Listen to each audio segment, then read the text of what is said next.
All right, everything looks like it's good. Let's go ahead and get this chapter started, shall we? All right, so let's just do a little bit of a recap before we get into the nitty gritty. In the last chapter of My Hero Academia, it shows Midoriya speaking to pretty much the previous users of One for All, with the second and third users, or I think it's the third and fourth users. No, second and third users still not being revealed, and we have no idea who they are. But we did get knowledge of the fourth user who had the danger sense quirk and was told about his history, how he said he could never beat All for One, so he resolved to just build power while he evaded him. But then we find out the reasons why he died. He didn't die because of, fighting All for One. He died of old age. And we find out that One for All, in all of its uniqueness, when given to a person who already has a quirk, had the unexpected side effect of rapidly aging the person that the quirk that One for All rested inside. And it pretty much happened to pretty much all of the users. It happened to all of them, except for All Might, Toshinori Yagi. And we find out that the reason why it worked out well with All Might and why it worked out well with Midoriya was because they were in fact quirkless. So we then find out that with a very good glass analogy by the first user, we find out that people with quirks already start to destabilize after having One for All inside of them. But people who without quirks, it then becomes a part of their body and thus stabilizes. So people like All Might and Midoriya, they were able to use All for One without suffering the effects of rapidly aging due to the fact that they did not have quirks in their bodies. But then we also find out that with Midoriya being among the demographic that are exceptionally rare to not have quirks in them, or not be born with quirks, essentially means that Midoriya may very well be the last wielder of One for All itself. So it's really going to be up to Midoriya and who knows how many of his friends up against All for One at the end of the day. He is literally the last line of defense against All for One. And then afterwards, the first user was saying that even when all is said and done, there may not be even a need for One for All in the future. Once all is said and done, there may not even be a need for that power overall. And then the last thing we see in the chapter is Nana Shimura speaking to Midoriya, asking him if he's capable of killing Tomura Shigaraki. So now let's go ahead and get started with this one. Chapter 305, Izuku Midoriya and Tomura Shigaraki. Let me go ahead and close my door real quick because the family just pulled up. Give me a sec.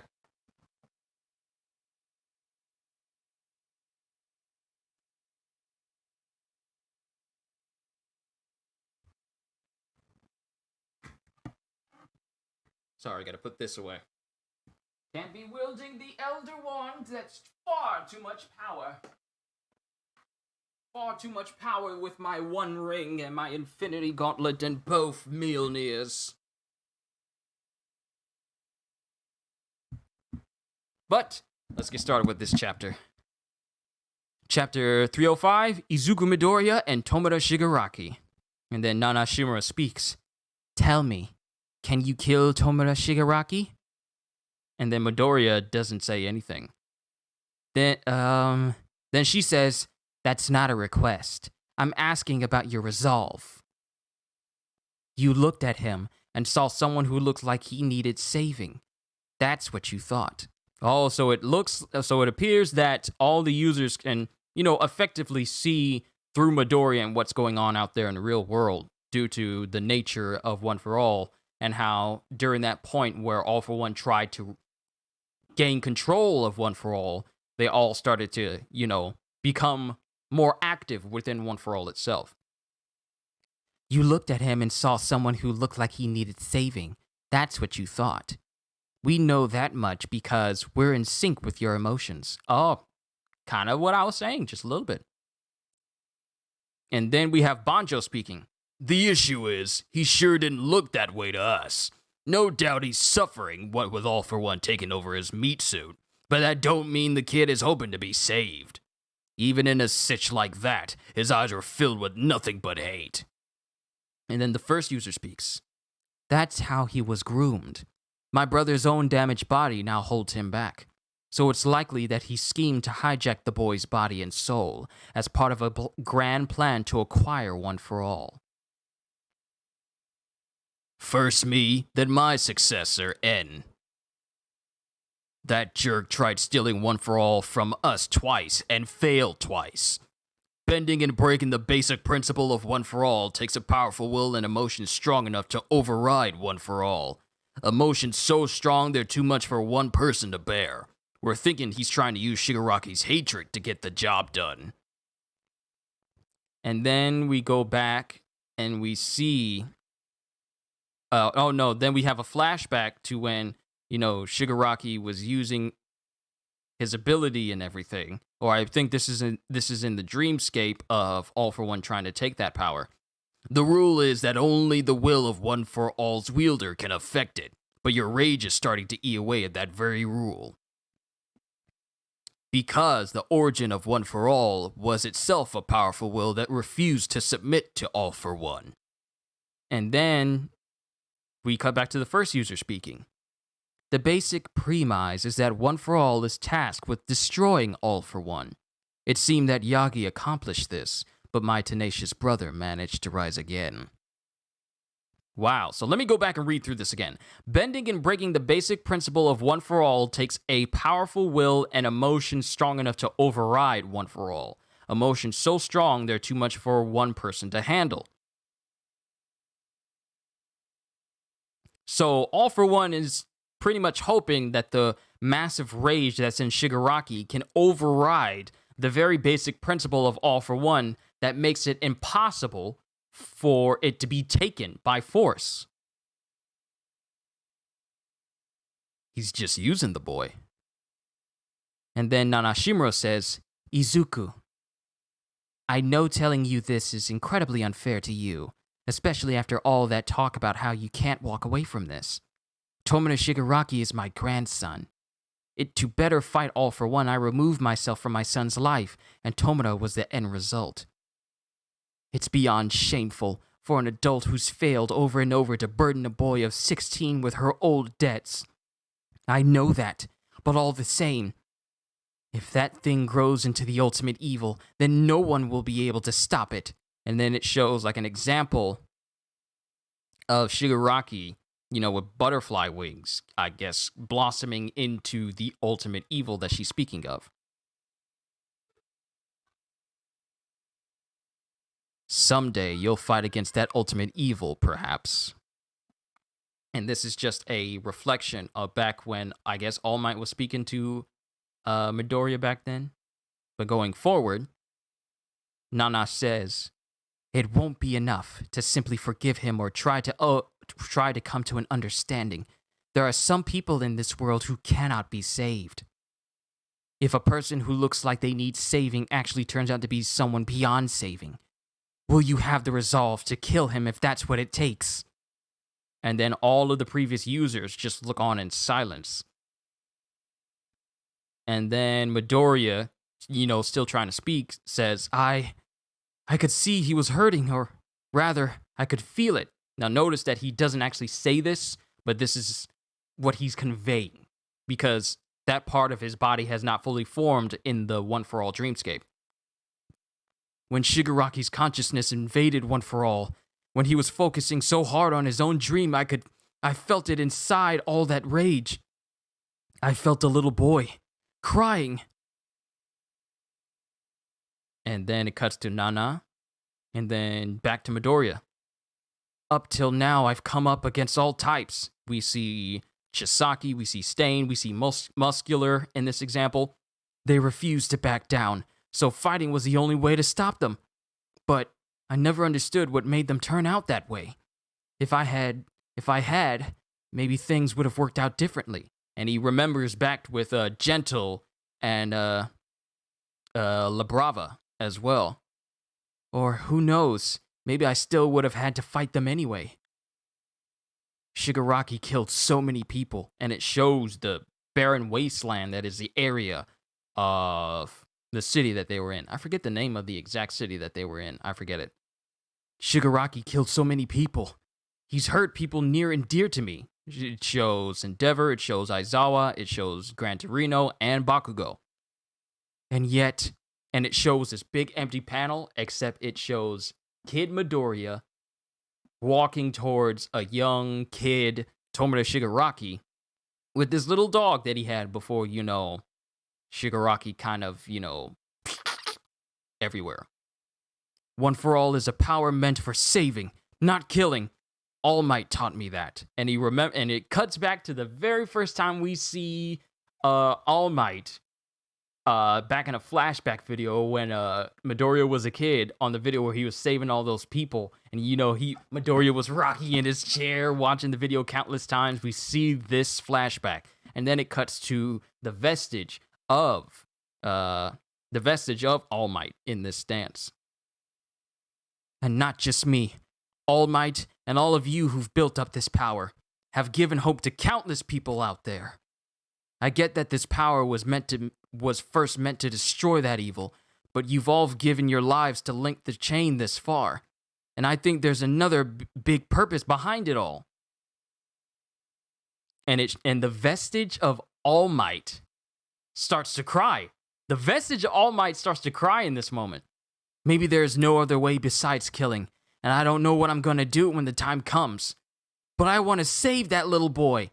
And then the image of Midoriya goes from him being cloaked in shadow in different parts of his body to little kid Midoriya with this unending resolve. And then it shows Nana Shimura looking like she's about to tear up just a little bit. And then the vestige of All Might is tearing up as well. Then we see the first user. Good. That's why we have your back.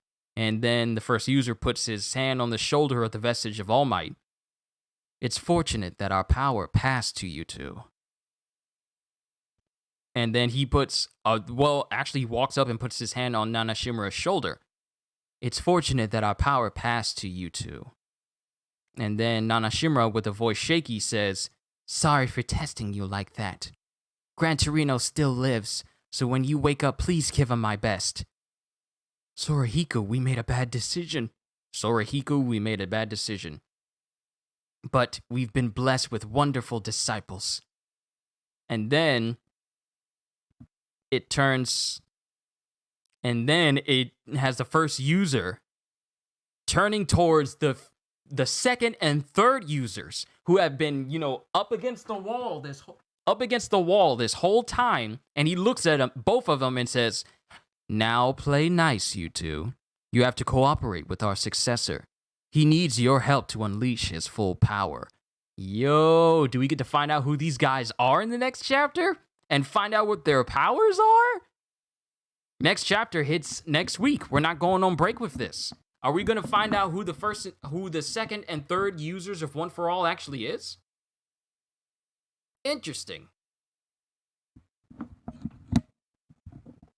All right, let's see what you guys have said so far. I know this is definitely gonna be shorter than my One Piece reaction, but I just want to go ahead and get this knocked out because this is actually a really good chapter. It didn't get me out of my seat, but it was still good because hey, we got to find out a little bit more about the principles of One for All, and it shows Midoriya still keeping his resolve, even if it's meant to destroy the ultimate evil, and even if it comes to that, and he says, even I don't know what I'm gonna do if it comes to me having to kill Tomura Shigaraki, but I want to know, I want to save that little boy that was crying deep in the consciousness of Shigaraki when All for One tried to take over.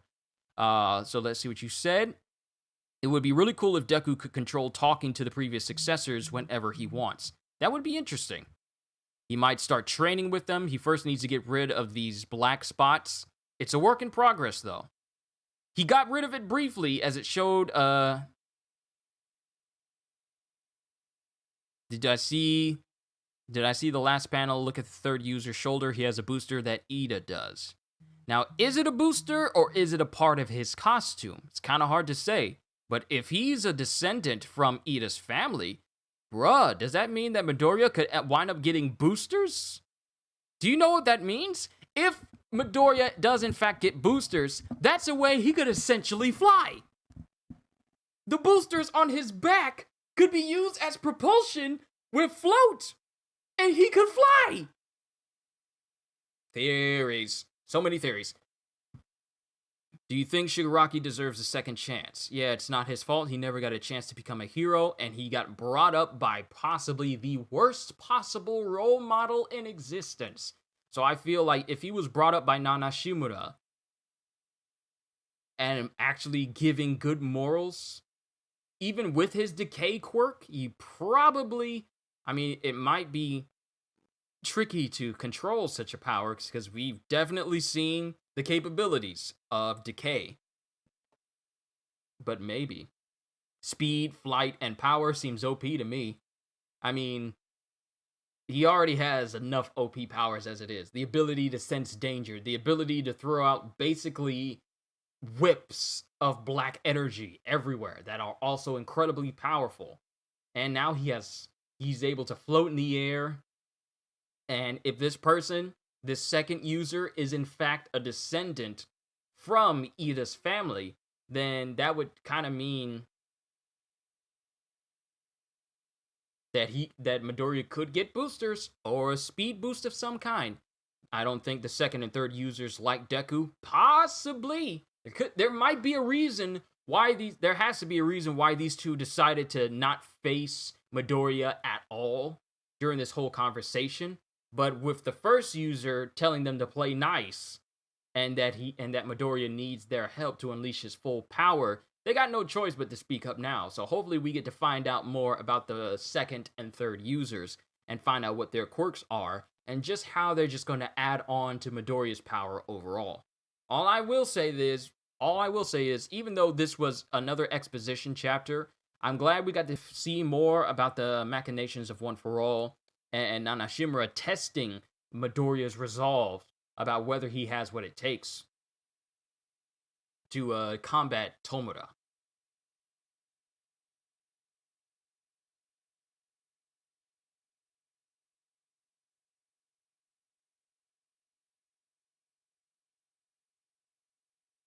Test. Okay.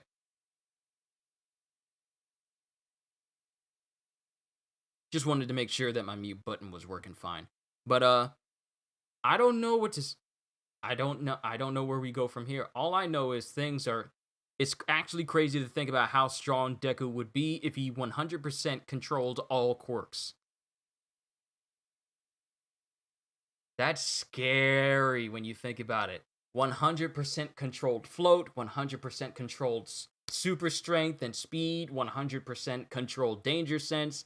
And these are all just quirks that we know he has. He still has 2 more quirks from... Actually, you know what? Hold on. Midoriya still has some other quirks that he has not gained access to yet. Because the only quirks he has are from... Hold on, let me pull up One For All. Think the second user might have an offensive quirk? Possibly. Alright, so let me pull this up real quick. You guys know how much I love to look up these quirks for all these people. Alright. So let's see.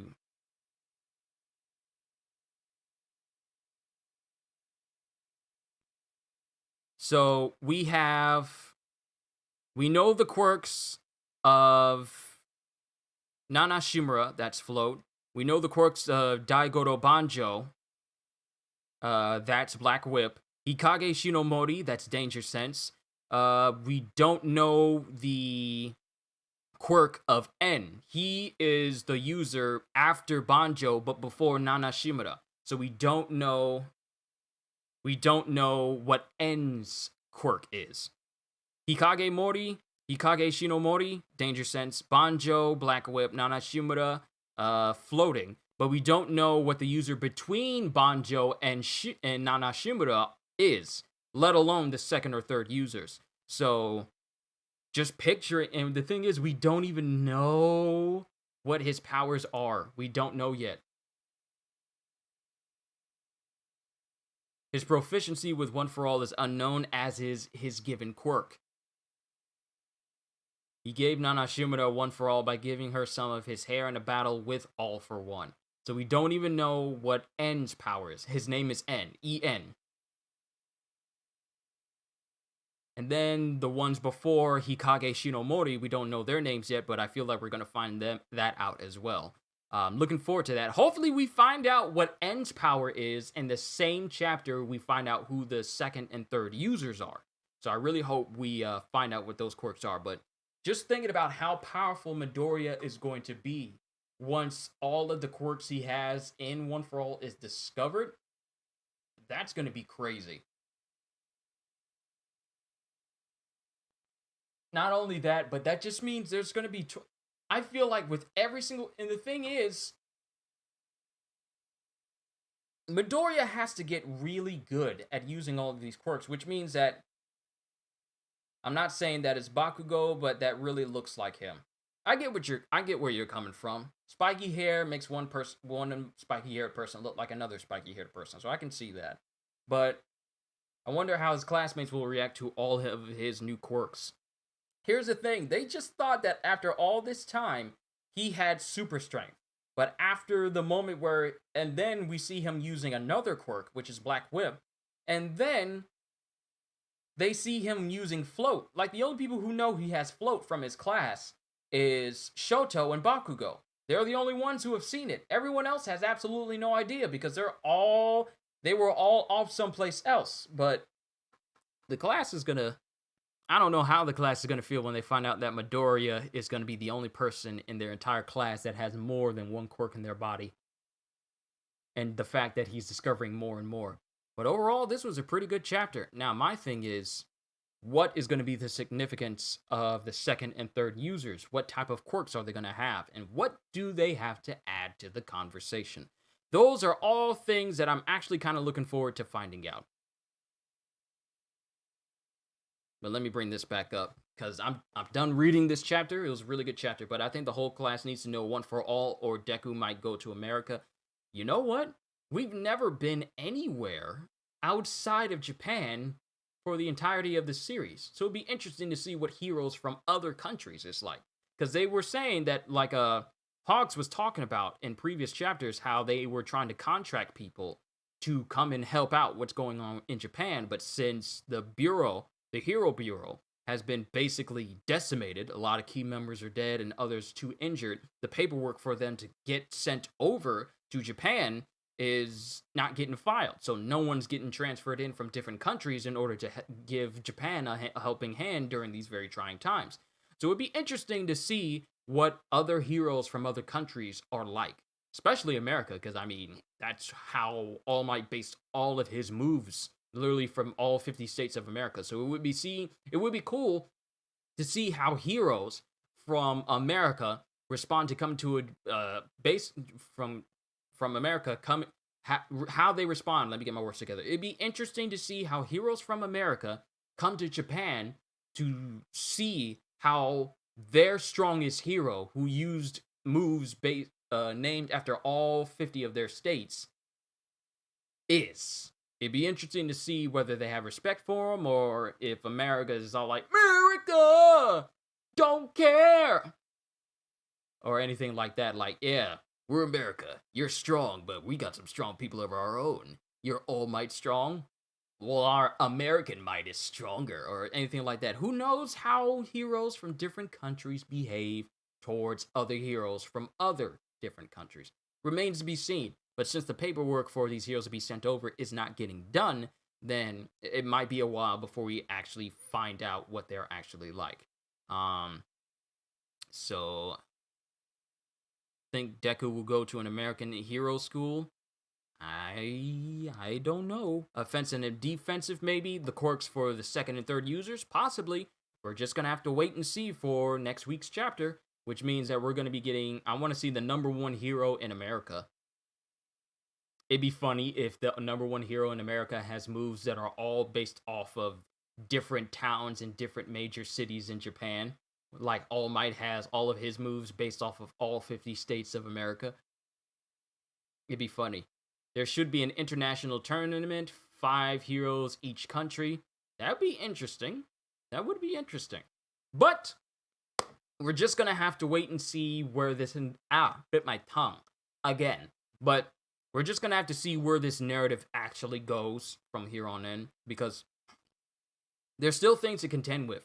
Nana said that when you wake up, give Gran Torino my best. But we still have the moment, and we still have the situation of reporters trying to question what One for All is. So before we even get anywhere near seeing other heroes from other countries, we have to deal with the fact that reporters want to get information on what One for All is, because no one knows what it truly is.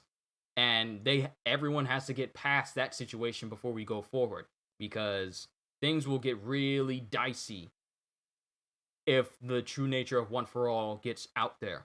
And mind you, Hawks and Vestiges are trying to find out about it. We've been inside the dreamscape with Midoriya and the other users of One for All, so we still need to resolve this whole mess of people trying to find out what One for All is. So there's still some little groundwork that needs to be sorted out before we get anywhere near another festival, another sports festival, another tournament, or anything like that.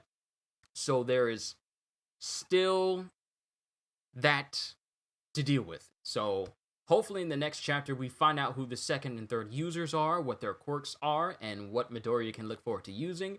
And I hope in that same chapter Midoriya comes out of his coma so we can start to move forward from this.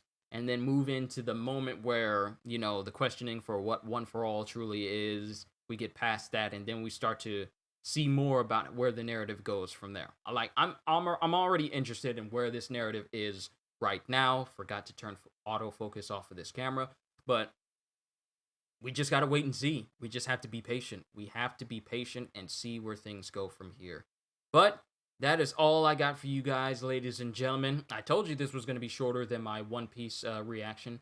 But overall, this thing, it'll take a while before they do any events. It'll take a while before they do anything at all, because faith in heroes and anything hero-related is at an all-time low. So it's going to take a while before that gets built up, even a slight smidgen. I mean, Toya did his job in making people lose faith in heroes, and then All for One did an even bigger job in making them lose faith in heroes by breaking out so many people from all maximum security court prisons all around Japan. So we're just going to have to see how things go from here. But that's all I got for you guys. I just want to say thank you for taking the time to tune in to me today. Really did enjoy it. There is no One Piece episode reaction today because that's been pushed back until next week, which means the thing that's happening next week will only be a My Hero Academia reaction and a reaction to the next episode of One Piece. But I am looking forward to it. Looking forward to giving you guys yet another read-through for Demon Slayer tomorrow, and then just whatever else I got planned throughout the week. I know the Hawkeye DLC for Marvel Avengers, including the next-gen versions of that game, is dropping on Thursday. I'll be off on Thursday. I will be messing with that just to see how it is. You guys know my opinion on Marvel Avengers. I've been incredibly critical of the game and wish that they could have gone different directions. I'm at a point now where I am just resolving myself to just waiting and seeing what happens. I mean, sure, I can post on Twitter all day to fix Hulk's jumping and give him a better jump, but I'm just at a point where I just want to wait and see what they do, because a lot of decisions have been made for that game, and not all of them have been good. But that's all I'm going to say on it, because I can dedicate an entire stream where I could speak for literal hours about Avengers, but it will not be here on this one, because this is dedicated to My Hero Academia only. So with that being said, I just want to say I'm truly honored to be a YouTuber that you guys react to. There's something laying on my eye. You better get off. Piece of lint. I just want to say I'm truly honored to be a YouTuber that you guys watch. This is my job. This is what I love to do. I absolutely have nothing but love for doing this. Whether it's live streams for you guys, reactions, or just playing games with you guys, I'm just incredibly honored to do this for you. And I never get tired of this because it is never boring. So with that being said, hope y'all enjoyed. Can't wait to see you all in my next video. And if you're new to the channel and you enjoyed what you saw here today, then consider subscribing, because I am always looking forward to entertaining you. So have a fantastic day. And once again, as always,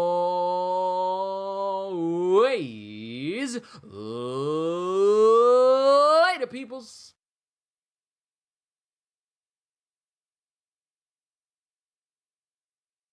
I love this job.